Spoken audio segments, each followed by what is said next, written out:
우리 함께 기도하겠습니다. 하나님, 주님의 은혜를 감사를 드립니다. 일주일의 삶을 우리의 삶의 처소에서 지켜주셨다가 오늘 거룩한 날을 구별하여서 또 시간을 구별하여서 함께 예배할 수 있도록 인도하심을 감사를 드립니다. 세상을 살아가면서 우리가 짊어지었던 모든 짐들이 있습니다. 하나님, 근심이 있었고 염려함이 있었고 걱정이 있었습니다. 때로는 아픔이 있었고 때로는 고난이 있었습니다. 하나님, 우리가 짊어지었던 이 모든 짐들 이 시간 다 주 앞에 내려놓을 수 있는 우리가 될 수 있도록 인도해 주시고 하나님 안에서의 평안과 기쁨을 회복하며 다시 한번 맛볼 수 있는 우리 모두가 되어줄 수 있도록 하나님이여 붙드시고 역사하여 주시옵소서.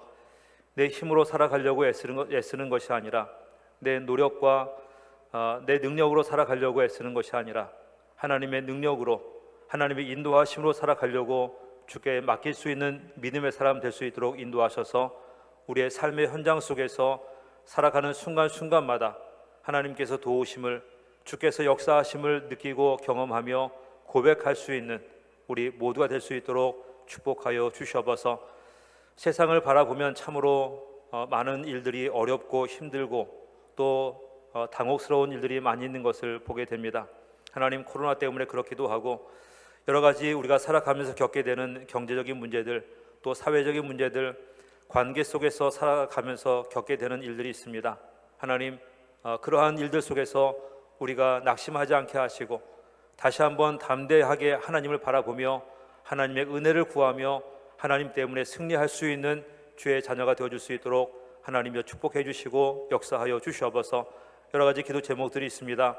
민족을 위해서 기도하며 나라를 위해서 기도하고 교회를 위해서 기도하며 가정과 자녀들을 위해서 기도할 때에 하나님, 또 여러 가지 일들을 위해서 기도할 때에 하나님께서 응답해 주시고 하나님께서 행하시는 그 일들을 함께 바라볼 수 있는 믿음의 백성들, 믿음의 세대가 될 수 있도록 하나님이여 축복하시고 역사하여 주시옵소서.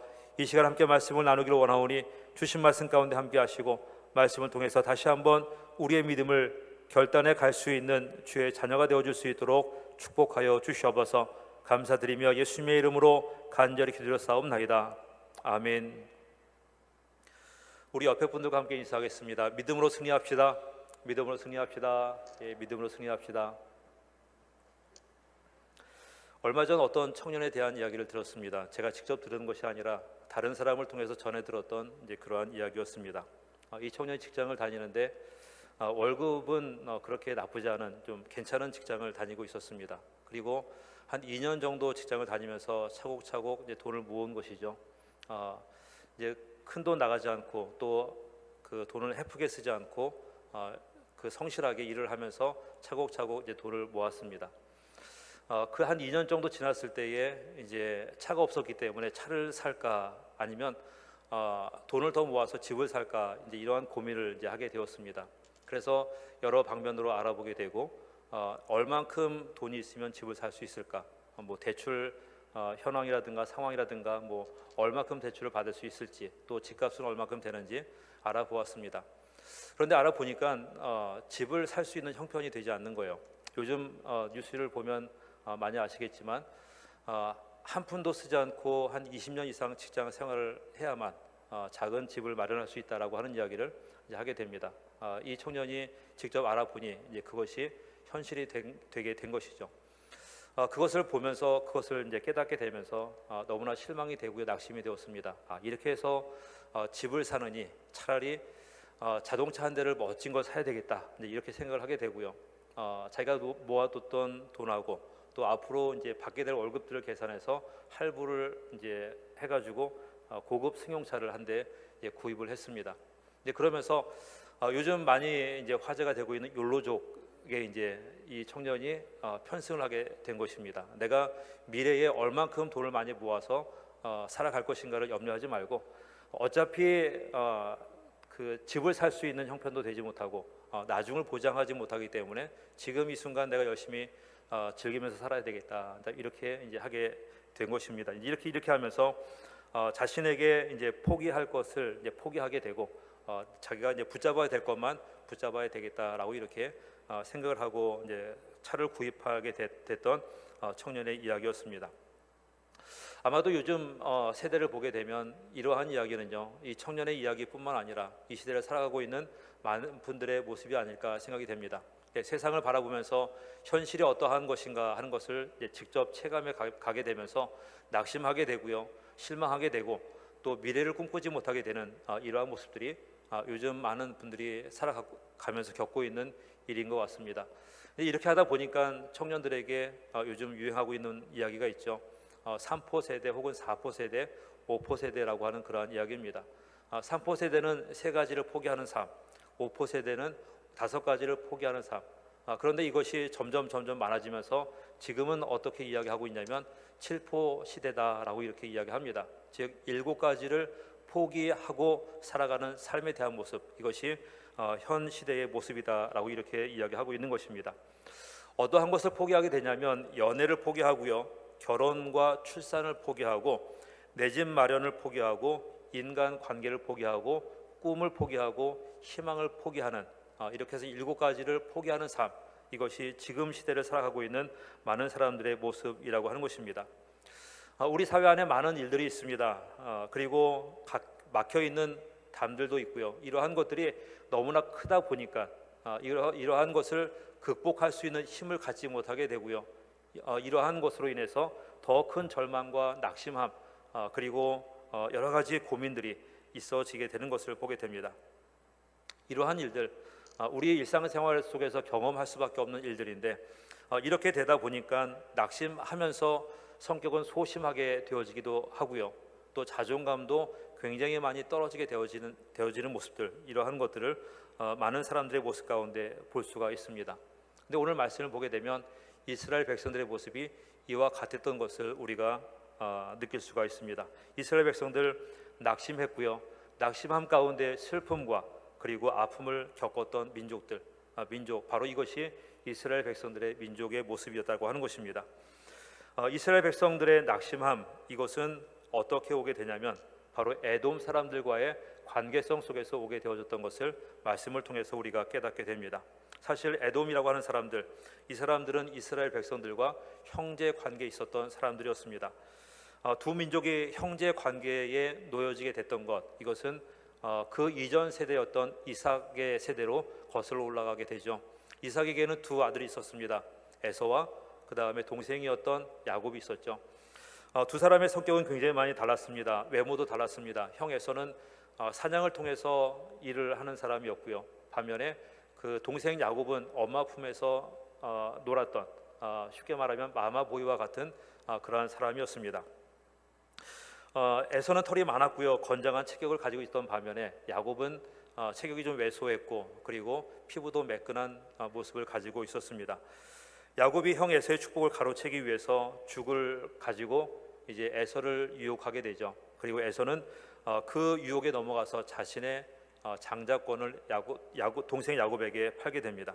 아버지 이삭이 에서를 불러서 축복하려고 했을 때에 야곱이 그 짐승의 털을 가지고 자신의 피부에 바르고 그렇게 해서 위장을 해서 눈을 보지 못했던, 시력을 잃어버렸던 그 이삭을 속여서 그렇게 해서 이제 축복권을 가로채게 되고 축복을 받게 됩니다.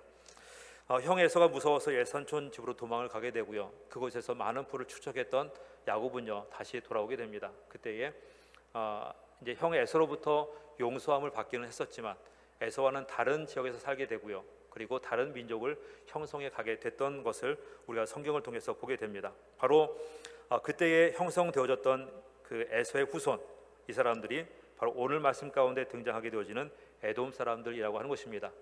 에돔 사람들이 거주했던 지역은 바로 지금의 요르단 남부 지역에 있는 페트라라고 하는 지역이 있습니다. 관광지기도 하고요, 굉장히 유명한 유적지이기도 합니다. 이곳을 중심으로 한 지역이 바로 에돔 에돔 족속들이 거주했던 지역이었습니다.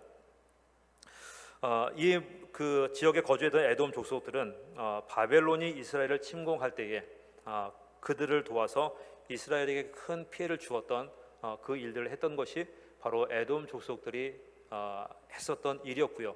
오늘 말씀 가운데 등장하게 되어지는 내용인 것을 우리가 성경을 통해서 보게 됩니다. 이렇게 바벨론 사람들을 도와서 이스라엘 백성들을 침공하는데 도움을 주었고 앞장섰던 에돔 사람을 바라보았던 이스라엘 사람들, 이 사람들은 어떠한 큰 것을 기대한 것은 아니었지만 최소한도 그렇게 하지 말았어야 될 그 일들, 형제의 나라라고 한다면, 같은 형제를 이제 조상으로 둔 그러한 백성들이라고 한다면 하지 말아야 될 그러한 일들에 대해서 이제 굉장히 커다란 실망감과 좌절감과 여러 가지 아픔들을 겪게 되었다라고 하는 것입니다. 그때 하나님께서 오바댜 선지자를 통해서 에돔 사람들에 대한 심판을 이야기하고 있고요. 그 말씀을 오늘 말씀 가운데 기록해 가고 있습니다. 오늘 읽은 말씀 다음 절인 10절부터 14절 말씀을 보게 되면 에돔의 죄가 무엇인가를 기록해 주고 있는데, 그 말씀 가운데 기록되어져 있는 에돔의 죄는 이렇습니다. 바벨론이 침공할 때 앞장서서 이스라엘 사람들을 괴롭게 했고요. 이스라엘 사람들이 환난을 당할 때에 그 환난을 주는데 일조했던 백성들, 바로 그 사람들이 에돔 사람들이었고 에돔 사람들이 지었던 죄였다라고 하는 것을 말씀 가운데 기록을 합니다. 에돔이 이렇게 이스라엘에게 행했던 이 죄악된 모습들, 이렇게 행할 수 있었던 두 가지 이유를 오늘 읽었던 말씀 가운데 기록을 합니다. 첫 번째 이유는 바로 교만 때문이었다라고 오늘 말씀 가운데 기록을 합니다. 우리 3절 말씀을 같이 한번 읽겠습니다. 3절 말씀 함께 읽습니다. 시작. 너의 마음의 교만이 너를 속였도다. 바위 틈에 거주하며 높은 곳에 사는 자여, 내가 마음에 이르기를 누가 능히 나를 땅에 끌어내리겠느냐 하니. 아멘. 교만이라고 하는 것, 교만 때문에 라고 오늘 말씀 가운데 기록을 하고 있는데, 교만이라고 하는 것은 겸손함이 없이 잘난 체를 하고 방자하며 버릇없이 행하는 것을 우리는 교만하다라고 이렇게 이야기를 합니다. 바로 이러한 것이죠. 두 형제가 있습니다. 두 형제가 서로 자기가 잘났다고, 자기가 가지고 있는 무엇인가 더 나은 것이라고 하면서 그 형이나 혹은 동생에 대해서 말을 함부로 하게 되고요, 또 비하하기도 하고 자기가 우쭐대고 있는 모습들, 모습, 바로 이것을 우리는 교만하다라고 이렇게 이야기를 하게 됩니다. 우리가 살아가다 보면 우리 주변에서 교만한 사람, 교만하게 행동하는 사람들을 우리는 쉽게 만나볼 수가 있습니다.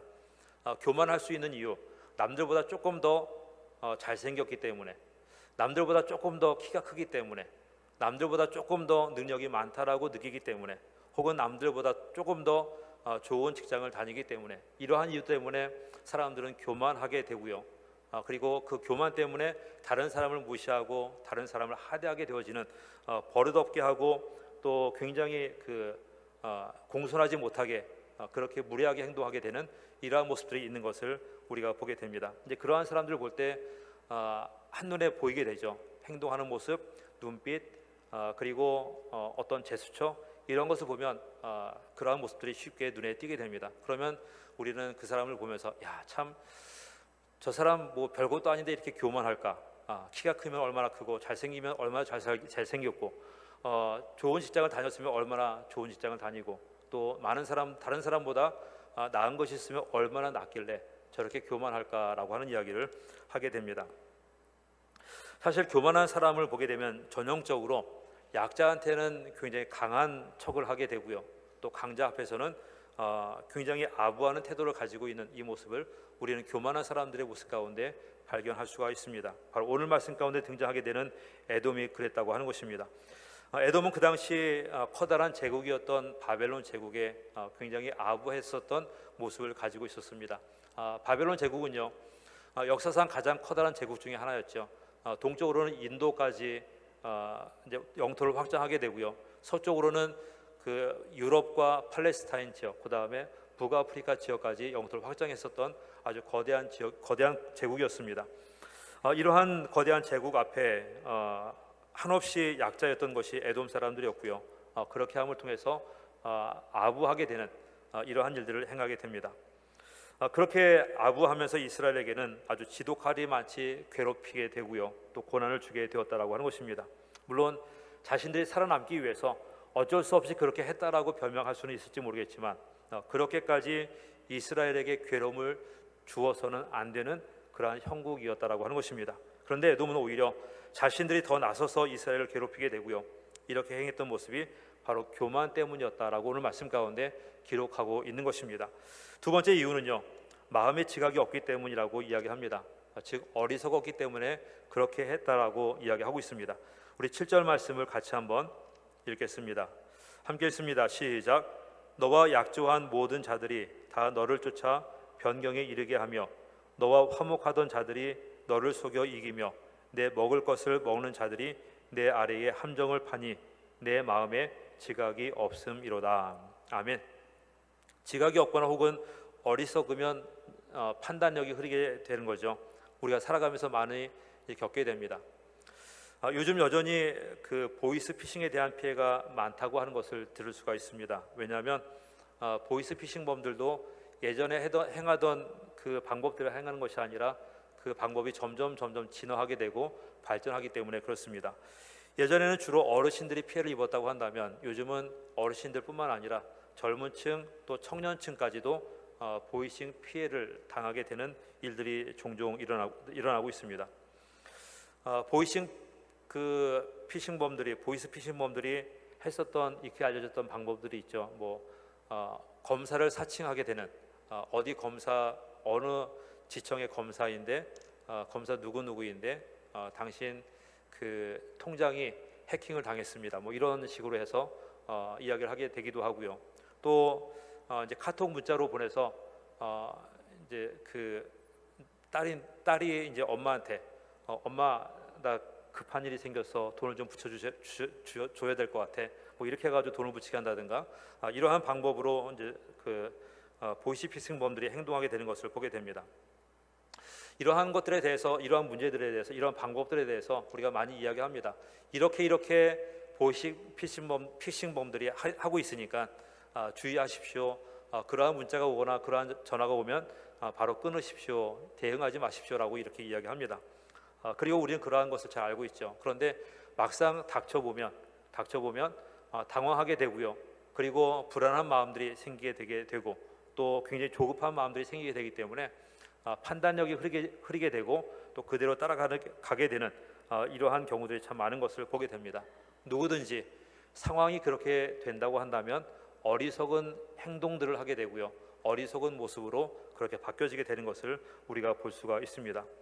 에돔 사람들 역시 그랬을 수 있다고 하는 것입니다. 그들은 바벨론이라고 하는 거대 제국의 위협 앞에 당황하게 되고 두려워했을 것입니다. 자신들이 살기 위해서 협조할 수밖에 없게 되어지는 아마 그러한 일들도 하게 되었을 것입니다. 그러나 이렇게 했던 그 일들을 향해서 오늘 말씀 가운데 기록하기를 지각이 없는 행동이었다, 즉 어리석은 행동이었다라고 하는 것을 이야기해 주고 있는 것입니다.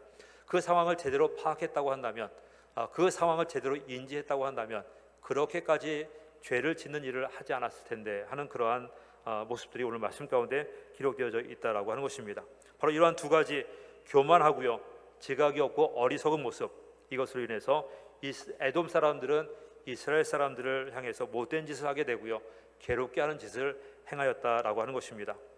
어떤 이유와 상황이든 간에 그들은 이스라엘 백성들에게 해서는 안 되는 일들을 행하게 되었고요, 그러한 그들의 행함을 인해서 하나님께서 오늘 말씀 가운데 그들을 심판하시겠다라고 하는 것을 말씀해 주고 있습니다.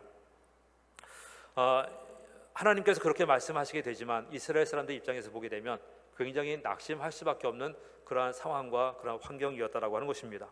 거대 제국인 바벨론 제국의 위협도 감당하기 버거운데 형제 국가라고 이야기했었던 에돔 사람들이 자신들 향해서 그렇게 앞잡이 노릇을 하는 것을 보니 더 큰 실망과 더 큰 낙담들이 그 이스라엘 백성들 가운데 있게 되었다고 하는 것입니다. 이렇게 책망하시면서 심판하실 것을 하나님께서 말씀하시게 되는데 그 말씀들 가운데에 이스라엘 백성들에게는 아주 큰 의미가 있는 몇 개의 이야기들이 있습니다. 첫 번째는 뭐냐면 이스라엘 백성들은 하나님의 백성이라고 하는 것을 그 심판에 선포하는 그 말씀들 가운데 다시 한번 확인해 주고 있다라고 하는 것입니다. 하나님께서는 오래전 이스라엘 백성들과 언약을 맺으셨습니다. 애굽을 나오면서 광야 생활을 할 때에 시내산에서 하나님께서 언약을 맺게 되죠. 하나님은 이스라엘 백성들의 하나님이 될 것이고요, 이스라엘 백성들은 하나님의 백성이 될 것이다 라고 하는 언약의 관계를 맺게 됩니다. 이때 그 언약의 관계를 맺게 되기는 하지만 하나님께서는 아브라함을 통해서 그 민족을 태동케 하셨고요, 또 부르셨고 그 민족을 창대케 만들어 가게 되는 그 일들이 말씀 가운데 기록되어 있는 것을 우리가 보게 됩니다.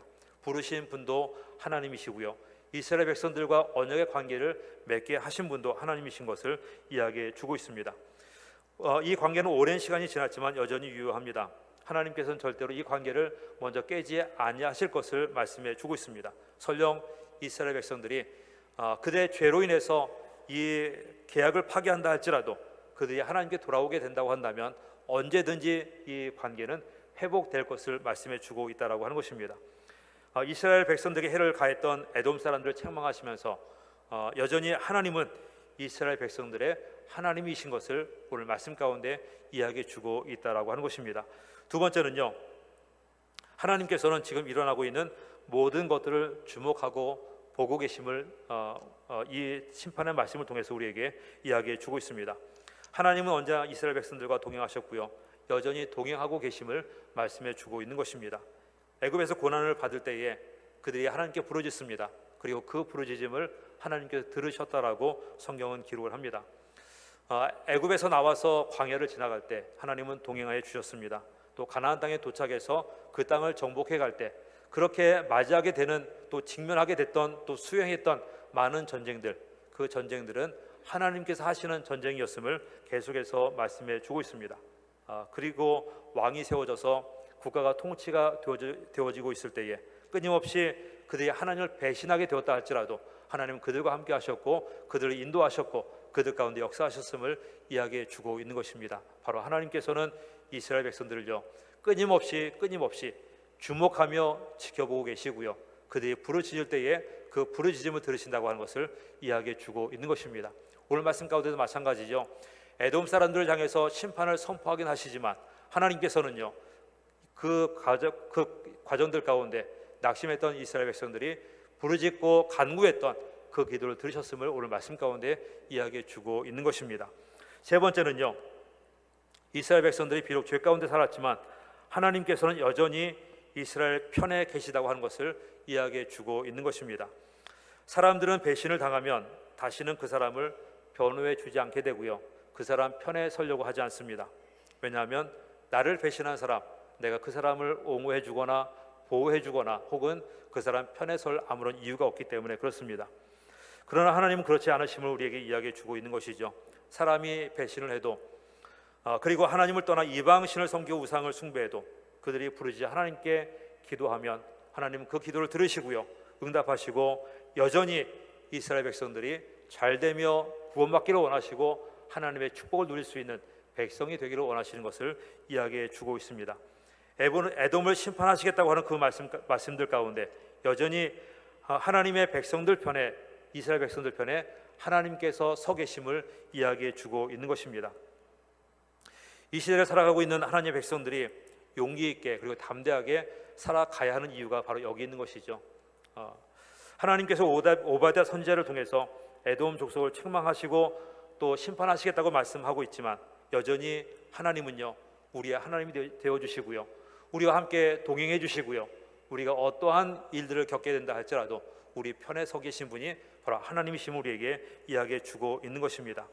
요즘 우리 주변에서 낙심되는 이야기들이 너무나 많습니다. 코로나 때문에 그렇기도 하고요, 또 서두에서 말씀드렸던 것처럼 우리가 살아가는 삶의 환경들이 정말 어렵기 때문에, 힘들기 때문에 그렇기도 합니다. 우리가 기대하고 원했던 그 일들이 이루어지지 않게 되기 때문에 그렇기도 합니다. 좋은 이야기들보다는 안 좋은 이야기들이 더 많은 것이 바로 이 시대에 살아가는 사람들이 겪고 있는 그러한 이야기이기도 합니다. 이러한 이야기들을 듣다 보니 실망이 되죠.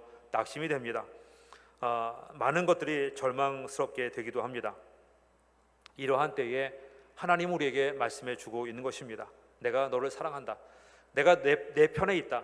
그리고 너는 역시 여전히 나의 백성이다라고 하는 것을 이야기해 주고 있는 것입니다. 그렇게 하나님의 부르심과 인도하심 앞에 나아갈 수 있는 우리가 되기를 원하고요, 우리가 겪게 되고 맞닥뜨리게 되는 많은 일들 가운데 낙심하고 절망하는 것이 아니라 도리어 더 하나님을 바라보며 더 하나님을 의지하고 더 하나님의 은혜를 구할 수 있는 우리 모두가 되어져야 될 줄로 믿습니다. 하나님 때문에 용기 있게 담대하게 승리할 수 있는 우리 모두가 되시기를 주님의 이름으로 축원을 드립니다. 우리 함께 기도하겠습니다.